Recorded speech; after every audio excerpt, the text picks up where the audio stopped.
بسم اللہ الرحمن الرحیم۔ میرا نام ہے پروفیسر محمد ریاض اور آپ دیکھ رہے ہیں میرا یوٹیوب چینل ریاض بزمی آفیشیل، جو ہم نے لیکچر سیریز سٹارٹ کی ہوئی ہے۔ آج اس کا ماشاءاللہ جو ہے وہ 21واں یعنی کہ 21 جو ہے وہ لیکچر نمبر ہے، اور امتحانی نقطہ نظر سے میری ہمیشہ یہ کوشش رہی ہے کہ ایسی چیزیں اور معروضی ٹائپ کی چیزوں کو زیادہ لایا جائے، بجائے اس کے کہ تھیری کو پیش کیا جائے یا انشائی حوالے سے بات کی جائے۔ تو میں نے اسی حوالے سے آج جو ہے وہ لیکچر تیار کیا ہے، اردو افسانہ ایک جائزہ۔ اب اس میں اگر اوورآل اس کی پوری ہسٹری کو جو ہے وہ ٹچ کرنا ہے تو اگر ایک ایک افسانہ نگار کے افسانوی مجموعے اور ایک ایک افسانے پہ اب بات کریں نا، تو یہ لیکچر کی جو طوالت ہے وہ بہت زیادہ بڑھ جائے گی۔ لہٰذا میں نے کوشش کی ہے کہ جو اس کے جو ہیں وہ اہم پہلو، اہم افسانہ نگار، ان پہ بات کی جائے۔ باقی تو آپ کو پتہ ہے کہ مثلاً اگر آپ پریم چند کے جو ہے وہ افسانوی مجموعے کرنا چاہتے ہیں تو وہ ایک سمپل کلک کی جائے تو نیٹ پوری کے پورے افسانے مجموعے آپ کے سامنے لے آتا ہے۔ تو وہ چیزیں آپ خود سے بھی ارینج کر سکتے ہیں۔ غلام عباس کا بھی اسی طرح ہے، منٹو کی بھی اسی طرح ہے، پریم چند کے بھی اسی طرح، یعنی کہ جس رائٹر کے آپ چاہیں وہ آپ افسانے سامنے لا سکتے ہیں۔ افسانے پہ کس عہد میں کون کون سا جو ہے وہ ایک رجحان پیدا ہوا، اس پہ بھی ہم آج کے لیکچر میں انشاءاللہ بات کریں گے۔ اچھا جی، اگر دیکھا جائے تو افسانہ جو ہے یہ مغربی ادب کے توسط سے جو ہے یہ اردو ادب کے اندر آیا، اور اگر ہم اس کی بانیوں کی بات کریں تو یہ جو ہے بنیادی طور پہ اس کے بانیوں میں دو امریکی جو ہیں وہ شامل ہیں، اور ان کے نام تھے واشنگٹن ارونگ اور نتھیل ہاتھا۔ یہ انہوں نے جو ہے وہ پہلی دفعہ جو ہے وہ ابتدائی دور کے اندر جو ہے وہ یعنی کہ 19ویں صدی کے آغاز میں ہی ایسی کہانیاں لکھنی شروع کیں کہ جن کا مرکز اور محور واحد سچویشن تھا۔ انہوں نے واحد سچویشن کی حامل مختصر افسانے کو انگریزی میں جو ہے وہ شارٹ سٹوری کہتے ہیں، تو انہوں نے مختصر افسانہ یعنی کہ شارٹ سٹوری ایسی تخلیق کی اور ایسی جو ہے وہ کتابیں لکھیں جن کے اندر شارٹ سٹوری میں ایک واحد ایک سچویشن کی جو ہے وہ نمائندگی ہو۔ اگر ہم دیکھا جائے تو افسانے اور ناول میں فرق یہ، افسانہ زندگی کے وسیع کینوس پر پھیلا ہوا ہوتا ہے اور اس میں بہت زیادہ کردار جو ہیں وہ شامل ہیں، جبکہ افسانہ جو ہے ناول بہت زیادہ پہلوؤں پہ مشتمل ہوتا ہے، زندگی کے وسیع کینوس پر ہوتا ہے، جبکہ افسانہ جو ہے وہ کسی ایک پہلو کی ترجمانی کرتا ہے اور اس کے اندر جو ہے وہ چند کردار ہوتے ہیں، اور اگر مزید اس میں ایڈ کیا جائے تو ایک نشست میں پڑھا جا سکتا ہے، یعنی کہ ایک نشست آپ 15-20 منٹ کے لیے بیٹھیں تو افسانہ جو ہے وہ پڑھا جا سکتا ہے۔ اچھا جی، یہ دو انگریز تھے اس کے بانی، واشنگٹن ارونگ اور نتھیل ہاتھا۔ انہوں نے واحد سچویشن والی کہانیاں جو ہیں وہ تخلیق کیں اور دنیا کو اپنی طرف جو ہے وہ مبذول کروایا۔ ان کے بعد جو ایک اور اہم نام آتا ہے یہ تھے ایڈگر ایلن پو کی کہانیوں سے یہ جو متاثر ہوئے تھے نا، ان کے بعد یعنی کہ یہ دو امریکیوں کے بعد ایڈگر ایلن پو، ان کا عہد میں نے لکھا ہے، یہ یاد نہیں کرنا، ویسے آپ کے دیکھنے کے لیے کہ کس عہد کا تھا۔ یہ جدید افسانے کے اسے بابا آدم بھی کہا جا سکتا ہے، اور اس نے پہلی دفعہ جو ہے وہ باقاعدہ طور پہ جو ہے وہ افسانے کے شارٹ سٹوری کے فنی لوازمات، فنی اجزاء بھی طے کیے کہ کون کون سے فنی اجزاء کس میں شامل ہونا ضروری ہے۔ تو یہ ایڈگر ایلن پو کی کہانیوں سے متاثر ہو کر ایک فرانس کے بڑے عظیم افسانہ نگار تھے موپساں۔ تو موپساں کا عہد جو ہے یہ 1850 اور 1893 کا بنتا ہے۔ یہ ایڈگر ایلن پو سے موپساں بڑا متاثر ہوا، اور تکنیکی اعتبار سے اس نے اس نے افسانے کو یا شارٹ سٹوری کو جو ہے وہ ایک بام عروج تک پہنچانے میں کردار ادا کیا۔ اس کے بعد دو امریکی افسانہ نگار ہنری اور ولیم سڈنی پورٹر نے بھی اس کی ترقی میں بڑا اہم کردار ادا کیا، اور ان کے عہد میں آپ سمجھ لیں کہ انگریزی شارٹ سٹوری یا افسانہ جو ہے وہ بام عروج تک انہوں نے پہنچا دیا۔ اب ہم جی آتے ہیں اپنے اصل ٹاپک کی طرف۔ یہ ذرا تھوڑی سی اس کی میں نے روایت اور کہاں سے آیا یہ فن ڈسکس کیا۔ تو اردو افسانہ یا پہلا افسانہ نگار جو ہے وہ کون ہے، اس پہ ہم بات کریں، لیکن اس سے پہلے مناسب معلوم ہوتا ہے کہ اس کے جو فنی اجزاء ہیں ان پر بھی مختصراً جو ہے وہ بات کر لی جائے تو کیا ہی خوب ہوگا۔ پہلے نمبر پہ جی آتا ہے پلاٹ اور کہانی کے اندر یہ فرق ہے۔ مثلاً راجہ مر گیا رانی بھی مر گئی، یہ کہانی ہے۔ پلاٹ کیا ہے؟ پلاٹ کا آپس میں کڑی کے ساتھ کڑی جو ہے وہ منسلک ہوتی ہے، یہ دونوں میں فرق ہے، کہانی اور پلاٹ بنیادی طور پہ تو ایک ہی چیز ہے لیکن اس میں فرق ہے۔ کہانی یہ ہے راجہ مر گیا رانی بھی مر گئی، یہ کہانی ہے، لیکن پلاٹ کیا ہے؟ آپس میں مربوط کرنے کا سلسلہ کیا ہے؟ راجہ مر گیا، اس کے جو ہے وہ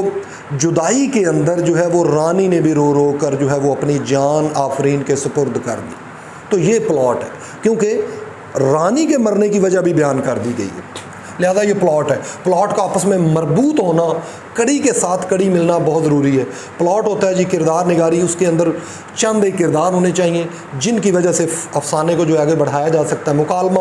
مکالمے جو ہے وہ ایک نیچرل ٹائپ کے ہونے چاہیے۔ تکنیک یعنی کہ کس تکنیک پر وہ لکھا گیا ہے، بنت آپ کہہ سکتے ہیں۔ جزیات نگاری، وہ بات کرتے ہوئے ساتھ اس کی جزیات نگاری کرنا بھی جو ہے وہ بھی اہم ہے۔ منظر نگاری، جس سین کے اندر جو ہے وہ افسانہ لکھا گیا، مثلاً آپ نے پریم چند کا سب نے پڑھا ہوا ہے افسانہ کفن،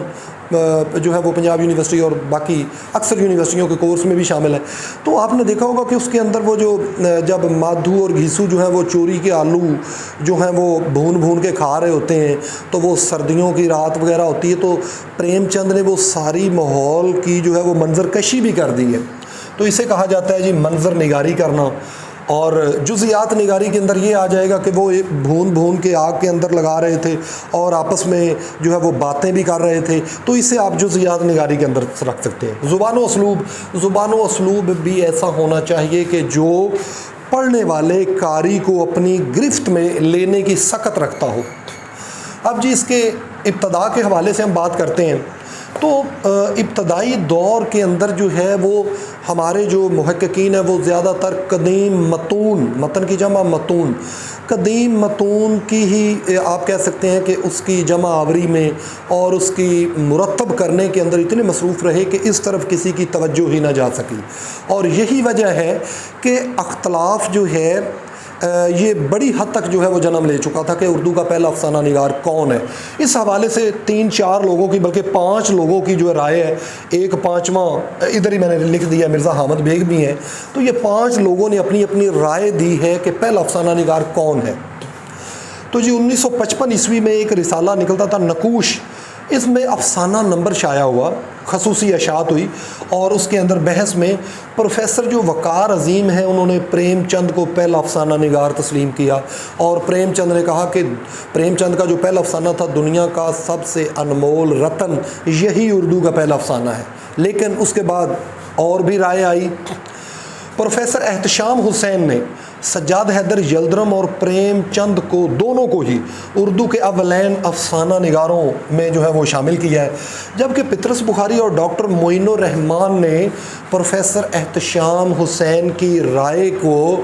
کی تائید کی کہ جو یہ پروفیسر احتشام حسین کہہ رہے ہیں یہ درست کہہ رہے ہیں، پریم چند اور سجاد حیدر یلدرم ہی اردو کے پہلے افسانہ نگار ہیں۔ لیکن ابھی آگے چلتے ہیں، سٹوری بڑی ہے آگے جی۔ ابو الفضل صدیقی کے مطابق انہوں نے جو ہے وہ حسن نظامی کو پہلا افسانہ نگار کہا ہے، حالانکہ یہ تو بالکل ہی بات غلط ہے، حسن نظامی تو بڑی بعد میں آئے اور انہوں نے تو انشائیہ ٹائپ کی تحریریں لکھیں۔ ڈاکٹر مسعود رضا خان خاکی نے انہوں نے پی ایچ ڈی کی تھی جی 1965 کے اندر، انہوں نے اپنا مقالہ لکھا تھا اردو افسانے کی ارتقاء، اردو افسانے کا ارتقاء کے نام سے اپنا پی ایچ ڈی کا مقالہ لکھا، اور اس گتھی کو انہوں نے جو ہے وہ پہلی دفعہ سلجھایا۔ اس کے بعد جو ہے وہ مرزا حامد بیگ، ڈاکٹر مرزا حامد بیگ نے بھی ان کی بات کی تائید کی ہے، انہوں نے بھی اپنی تحقیق کے اندر یہ باقاعدہ دلائل سے ثابت کیا ہے کہ علامہ راشد الخیری ہی اردو افسانے کا جو ہے اردو کا پہلا افسانہ نگار ہے۔ تو انہوں نے جی 1965 میں اپنا پی ایچ ڈی کا مقالہ لکھا، مقالے کا عنوان کیا تھا؟ اردو افسانے کا ارتقاء۔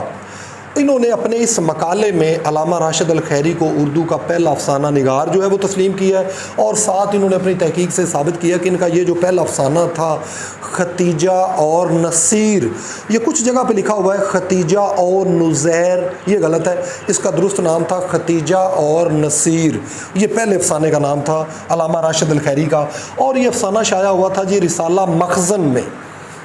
یہ سر عبد القادر نے جو رسالہ جاری کیا تھا نا مخزن، جس میں اقبال کی بھی نظمیں شائع ہوتی رہیں،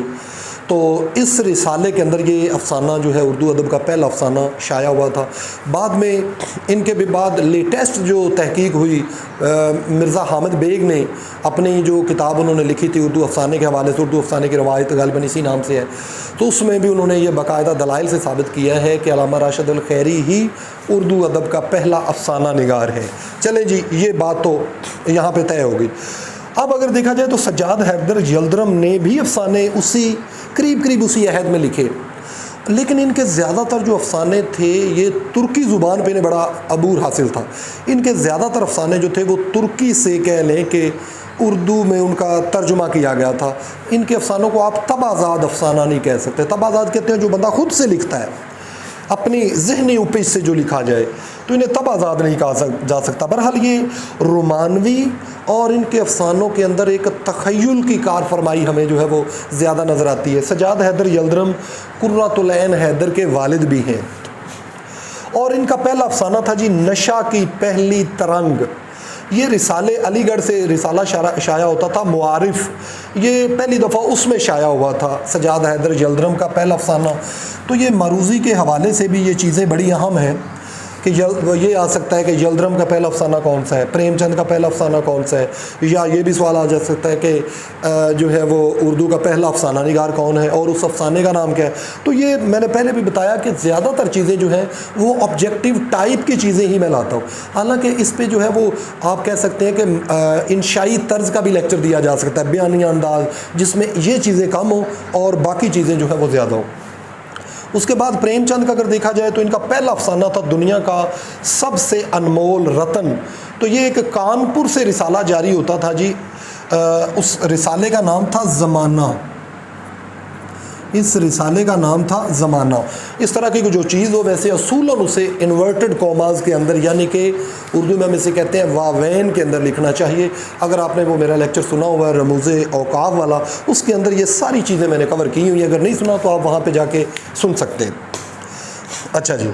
یہ ان کا پریم چند کا پہلا افسانہ دنیا کا سب سے انمول رتن رسالہ معارف، جو کہ کانپور سے شائع ہوتا تھا 1907 عیسوی میں، یہ اس کے اندر جو ہے یہ شائع ہوا تھا۔ اور پریم چند کے افسانوں کو اگر ہم دیکھیں تو پریم چند نے سب سے پہلی دفعہ جو افسانے کے فنی لوازمات ہیں ان پر جو ہے وہ بڑے کڑے طریقے سے جو ہے وہ عمل پیرا ہو کر انہوں نے افسانے لکھے۔ شاید اسی وجہ سے کچھ جو نقاد ہیں وہ پریم چند کو ہی پہلا افسانہ نگار مانتے ہیں، گو کہ اس سے پہلے وہ افسانے تو لکھے گئے تھے۔ جس طرح ناول کی بات کریں تو ڈپٹی نذیر احمد 1869 کے اندر اپنا ناول میرات العروض تو لکھ چکے تھے، گو کہ وہ فنی طور پہ اور فنی اجزاء اس کے اندر اتنے نہیں جتنے جو ناول کا تقاضا ہیں وہ اس کے اندر نہیں، لیکن گو اسے ہم ناول تو کہہ سکتے ہیں۔ گو کہ انہیں جو ہے وہ ڈاکٹر سید وقار عظیم نے کہا کہ یہ قصے کہانیاں ہیں، جب میں ان میں فنی لوازمات دیکھتا ہوں تو مجھے وہ مفقود نظر آتے ہیں۔ اچھا جی، تو پریم چند پہلے افسانہ نگار ہیں جنہوں نے پہلی دفعہ جو ہے وہ فنی اجزاء کا خیال رکھا اور ترقی پسند جو ہے وہ ایک افسانے کی داغ بیل جو ہے وہ ڈالی، کیونکہ اس سے پریم چند سے جو پہلے ہے وہ سجاد حیدر یلدرم ہے، انہوں نے جو ہے وہ آپ کہہ سکتے ہیں کہ رومانوی اور جس کے اندر تخیل کی کار فرمائی زیادہ سی ایسے افسانے لکھے، اور وہ بھی جو ہے وہ زیادہ تر ترکی سے ماخوذ تھے، ترکی سے ترجمہ شدہ انہوں نے اردو میں ترجمہ کیا۔ لیکن پریم چند ایسے ہیں کہ جنہوں نے پہلی دفعہ ایک عام دیہات کے بسنے والے ایک عام غریب کسانوں کی، مزدوروں کی اور دلتوں کے جو مسائل ہیں ان کو اجاگر کرنے میں پریم چند نے اپنا جو ہے وہ لازوال کردار ادا کیا ہے۔ اور اس کے بعد اگر ہم دیکھیں تو ترقی پسند جو افسانے کا نقطۂ آغاز ہے، ایک تو یہ پریم چند کا افسانہ کفن بھی ہے، لیکن کفن سے بھی زیادہ اگر ہم 1932 میں جائیں تو 1932 میں سجاد ظہیر، چار یہ اس کے رائٹر تھے، سجاد ظہیر تھا، احمد علی تھا، رشید جہاں یہ عورت ہے، کچھ کتابوں کے اندر اس کا نام رشیدہ جہاں بھی لکھا ہوا ہے جو کہ غلط ہے، رشید جہاں اور محمود الظفر، یہ چار افسانہ نگار تھے جی اس میں، جن کے یہ انگارے کے مجموعے میں کل جو تھے ٹوٹل 10 افسانے تھے، ان میں 5 افسانے جو تھے وہ لکھے تھے سجاد ظہیر نے، 2 افسانے جو ہیں وہ لکھے تھے رشید جہاں نے اس عورت نے، اور 2 افسانے تھے جی احمد علی کے، اور 1 افسانہ تھا محمود الظفر کا۔ تو اس کے اندر پہلی دفعہ جو ہے وہ سماجی حوالے سے، مذہبی حوالے سے اور اخلاقی ویلیوز کو، یعنی کہ اخلاقی جو اقدار ہیں ان کی دھجیاں اڑائی گئیں، اور مختلف حوالوں سے مذہب کو، سماج کو، معاشرے کو جو ہے وہ طنز کا نشانہ بنایا گیا۔ تو کہہ لیں کہ اس کے اندر پہلی دفعہ جو ہے وہ ایک بغاوت کے اتنے عناصر تھے کہ انگریز سرکار نے اس کی ساری کاپیاں ضبط کر کے جلا دیں، لیکن لوگوں نے پھر بھی، آپ کو پتہ ہے کہ انسان کی ایک سائیکی ہے، جس چیز کو جتنا چھپایا جائے یا منع کر دیا جائے انسان اسی طرف جاتا ہے کہ پتہ نہیں اس کے اندر کیا ہے۔ حالانکہ کہا جاتا ہے، نقاد کہتے ہیں کہ اگر اس کی کاپیوں کو نہ جلایا جاتا تو یہ بھی ممکن ہے کہ آج اردو ادب والے انگارے کے نام سے بھی نا واقف ہوتے۔ تو اس کی وجہ شہرت جو بنی وہ اس کی کاپیوں کو جلا دینا ہی بنا، تو لوگوں نے چھپ چھپ کر بڑی دور دور سے دوستوں سے منگوا کر وہ جو ہے وہ کتابیں پڑھی۔ آگے جی، ترقی پسند تحریک کا جو پہلا اجلاس ہوا تھا 1936 میں ہوا تھا ہندوستان میں، اور میں پہلے بھی ایک دن بتایا تھا ترقی پسند تحریک تو تھی وہ روس کی اشتراکی تحریک کے پلیٹ فارم سے ہی پوری دنیا کے اندر ان کی شاخیں قائم ہوئیں، اور اس کا جو پہلا وہ سجاد ظہیر اور اس طرح کے جو ملک راج آنند، اور اس کے علاوہ ایک دو اور نام تھے جنہوں نے لندن کے جو ہے وہ ناگنگ ریسٹورنٹ کے اندر یہ ایک اعلان نامہ تیار ہوا اور اسے جو ہے وہ ہندوستان کے اندر بھیجا گیا تاکہ ادیبوں کی رائے لی جائے، اور اس پر کافی لوگوں نے جو ہے وہ دستخط کیے تھے کہ واقعی ہمیں انفرادی مسائل کی بجائے معاشرے میں غربت کی چکی میں پسے ہوئے لوگوں کے مسائل کو اجاگر کرنے کی ضرورت ہے۔ تو یہاں سے بھی باقاعدہ طور پہ ترقی پسند تحریک کا جب اجلاس ہوا 1936 میں تو اس کے منشور کے اندر ہی یہ باتیں لکھ دی گئیں، اور اس اجلاس، یہ لکھنؤ میں ہوا تھا، اور اس اجلاس کی صدارت جو ہے وہ پریم چند نے کی تھی۔ اور ترقی پسند تحریک کا موٹو جو تھا وہ یہ تھا، سماجی الجھنوں، ان چیزوں کو انہوں نے اجاگر کرنے کا فریضہ یا ان چیزوں کو اجاگر کرنے کا جو ہے وہ بیڑا اٹھایا۔ سماجی الجھنوں، معاشی تلخیوں اور سیاسی طور کے مختلف پہلوؤں کی بے لاگ مصوری انہوں نے کی ہے، اور ابھی ترقی پسند تحریک جو تھی وہ اپنے نقطۂ عروج پر پہنچ چکی تھی، اور ہندوستان میں اس کے بڑے چرچے ہوئے، اور ادیب اور شعراء جو ہے وہ جوک در جوک اس میں شامل ہو رہے تھے کہ 1947 میں تقسیم ہند ہوئی، یعنی کہ پارٹیشن ہوئی، پاکستان بنا، ادھر جو ہے وہ انڈیا یا بھارت جو ہے وہ قائم ہوا، تو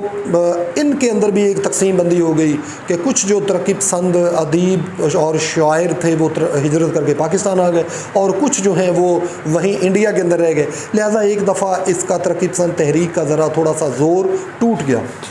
ابھی ایک سیکنڈ ویٹ کیجئے، باقی کرتے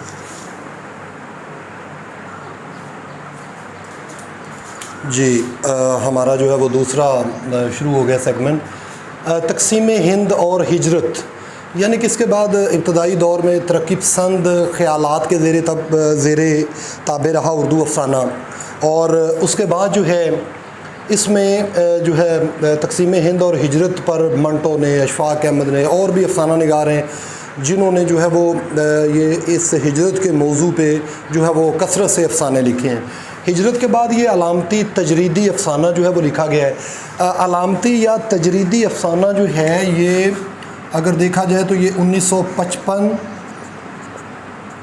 اور یہ 60 کی دہائی سے یہ شروع ہوا تھا، اور علامتی یا تجریدی افسانہ بنیادی طور پہ ایک انسان کے ذہنی انتشار کا جو ہے وہ تھا کہ میں کیا ہوں، میری حیثیت کیا ہے، ہم لوگ کدھر جا رہے ہیں، وغیرہ وغیرہ جیسے۔ اور علامتی یا تجریدی افسانے میں جو ہے وہ اصل ایک پلاٹ کی جگہ پہ وہ پلاٹ کو حذف کر کے مختلف علامتوں کی مدد سے جو ہے وہ افسانے کو آگے بڑھایا جاتا ہے، لیکن یہ چلن جو ہے وہ اردو افسانے میں اتنا زیادہ عام نہ ہو سکا، اور اس کی وجہ یہ تھی کہ ہمارے جو قارئین ہیں وہ ایک سیدھی اور سپاٹ کہانی پڑھنے کے عادی تھے، لیکن یہ علامتی افسانہ نگار جن کی ایک یہ 4 5 6 لوگوں کی میں نے فہرست دی ہے، یقیناً اور بھی نام ہیں لیکن وقت کو مد نظر رکھتے ہوئے چند لوگوں کو میں نے جو ہے وہ مد نظر رکھا ہے، جیسے یہ زرد کتا اور ایک لومڑی اس کے افسانے میں آتی ہے۔ تو یہ دونوں جو ہیں یہ نفس امارہ کی علامت ہے، اور نفس امارہ جو ہے وہ انسان کو ہمیشہ گناہوں کی طرف راغب کرتا ہے۔ ایک نفس مطمئنہ ہوتا ہے، اس کا تو قرآن نے بھی کہا تھا نا کہ یا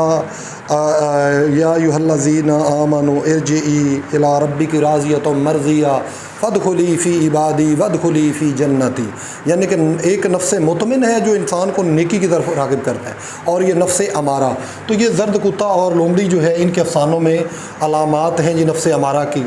اس کے بعد شہر افسوس، وہاں بھی جو ہے وہ آدمی مکھیاں بن جاتے ہیں اور ایک آخری آدمی بچتا ہے،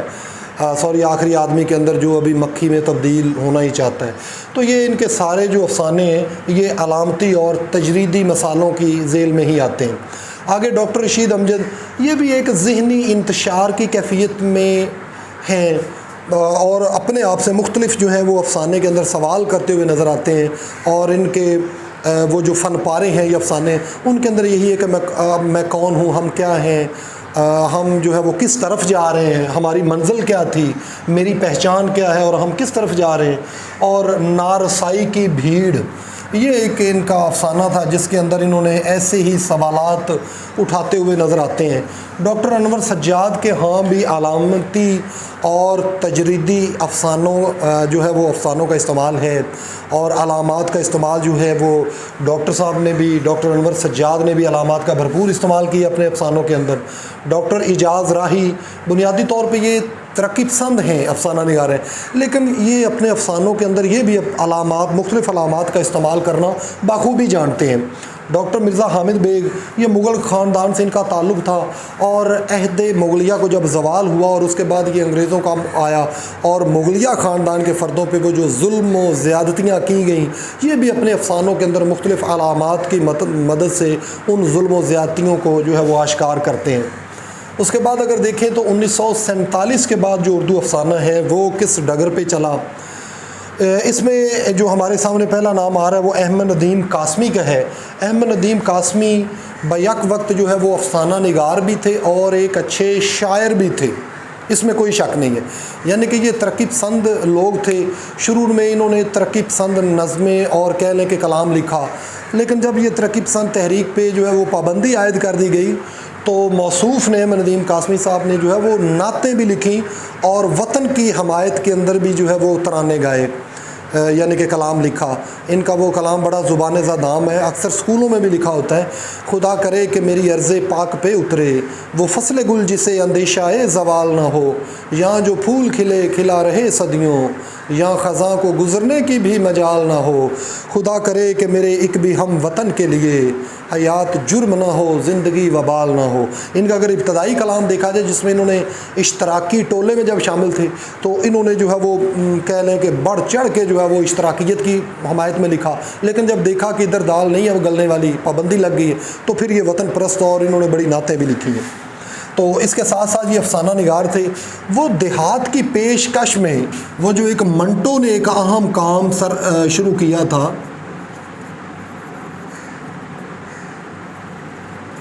دیہات کی پیشکش کرنے میں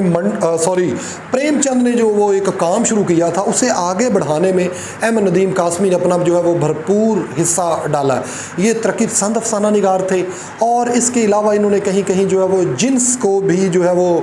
موضوع سخن بنایا ہوا ہے اپنے افسانوں کے اندر۔ ان کے نمائندہ افسانوں اور افسانوی مجموعوں کے اندر کپاس کا پھول، بگولے، چوپال، سناٹا وغیرہ جو ہیں یہ ان کے اہم افسانوی مجموعے ہیں، اور انہوں نے بھی دیہات کی زندگی اور ایک عام آدمی کے مسائل کو جو ہے وہ موضوع سخن بنایا ہے۔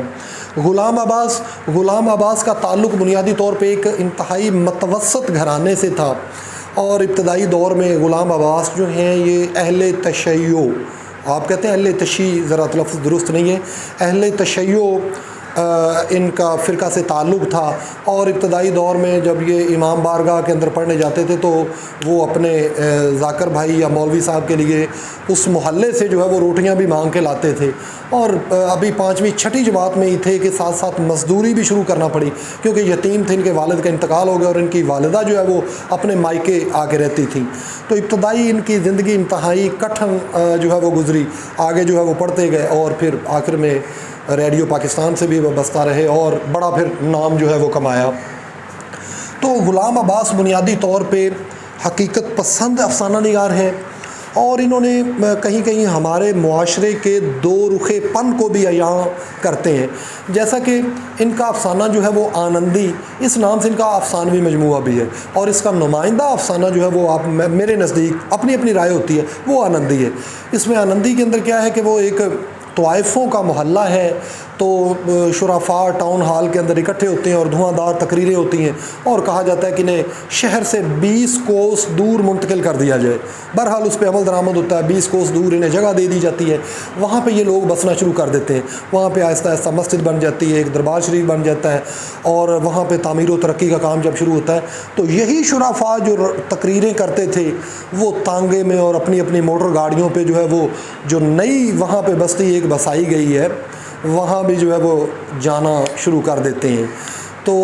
وہاں بھی آہستہ آہستہ وقت گزرنے کے ساتھ ساتھ ایک شہر آباد ہو جاتا ہے. وہی شرفاء جو یہاں پہ طوائفوں کے خلاف تھے لیکن رات کو ان کے پاس جانے میں بھی آر نہیں سمجھتے ہیں، تو یہی وہاں پہ پہنچ کے انہوں نے وہاں پہ ایک شہر جو ہے وہ بسا دیا. پھر وہاں پہ چند سالوں کے بعد دھواں دار تقریر ہوتی ہے اور کہا جاتا ہے یہ طوائفیں جو ہیں یہ ہمارے معاشرے کے ایک ناسور ہیں، انہیں شہر سے 20 کوس دور منتقل کر دیا جائے. تو یہاں پہ غلام عباس جو ہیں وہ بڑے دبے لفظوں کے اندر ہمارے معاشرے، ہمارے رویوں پر بھی تنقید کرتے ہیں کہ اوپر سے ہم جو ہے وہ ایک طرح سے دین کا لبادہ بھی اوڑھا ہوا ہے، لیکن گناہ کرنے کے لیے جو ہے وہ گناہ کو بھی جائز سمجھنے میں ہم اپنا ثانی نہیں رکھتے ہیں.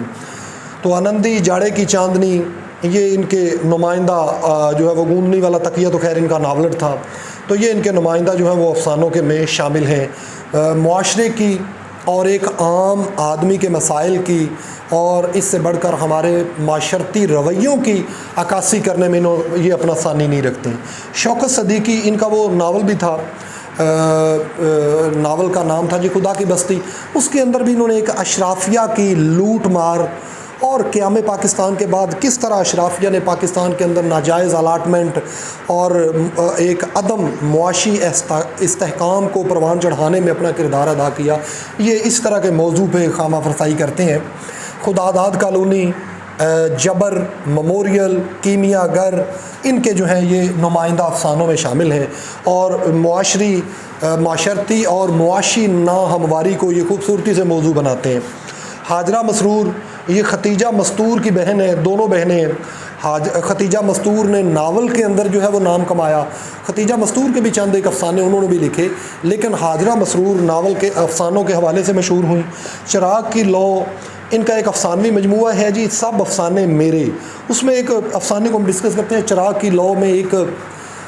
جو ہے وہ لڑکی ہے جو انتہائی وہ بیمار ہے، لیکن اس کے والد کے پاس اس کا علاج کرانے کے پیسے تک نہیں ہیں، بلکہ اندھیرے کے اندر وہ اکیلی، اس کی ماں کا انتقال ہو چکا ہے، اور اس کی ماں کا انتقال بھی یہ ٹی بی یا ایک خطرناک بیماری کی وجہ سے ہوا جس کی وجہ سے اس کا باپ علاج نہ کرا سکا. اور آج بھی وہ افسانہ نگار کہتی کہ اس کی بیٹی بھی اسی دہلیز پہ جو ہے وہ کھڑی ہے. لوگ کہتے ہیں کہ اس کی شادی کر دو، لیکن وہ کمزوری اور نکاحت کی وجہ سے اتنی جو ہے وہ جسمانی کمزوری ہو چکی کہ وہ ایک ہڈیوں کا ڈھانچہ بن چکی ہے. اور پھر اس کا باپ کہتا ہے کہ شادی کرنے میں بھی آخر کچھ خرچ آتا ہے، جہیز دینا پڑتا ہے. تو ایک معاشرے میں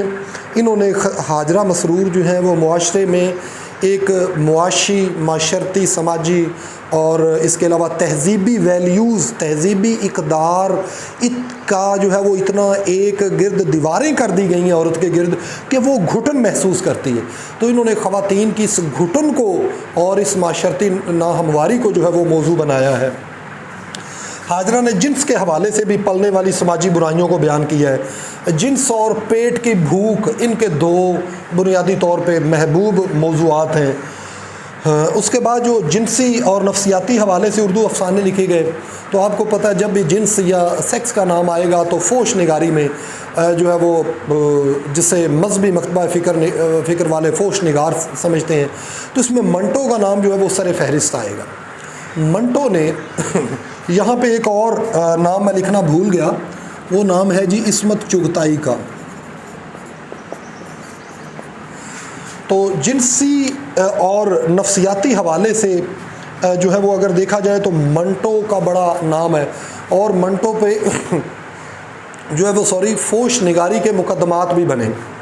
منٹو پر ٹھنڈا گوشت جب انہوں نے افسانہ لکھا تو ان پہ باقاعدہ جو ہے وہ مقدمہ چلایا گیا کہ یہ معاشرے کے اندر فحاشی اور عریانی کو فروغ دے رہے ہیں. لیکن منٹو کہتے ہیں کہ کیا یہ جنس جو ہے یہ ہمارے ہی معاشرے کا حصہ ہے؟ ہم لوگ نہ جانیں جو ہے وہ اس کا نام لینے سے اتنا کیوں گھبراتے ہیں. اور وہ کہتے ہیں کہ منٹو ایک کوڑے کے ڈھیر پہ بیٹھ جاتا ہے اور مختلف چیزوں کو کوریدتا ہے جس سے ہمارے معاشرے کے لوگ جو ہے وہ گھن محسوس کرتے ہیں، لیکن وہ کہتے ہیں کہ یہ ایک ہمارے معاشرے کا حصہ ہے.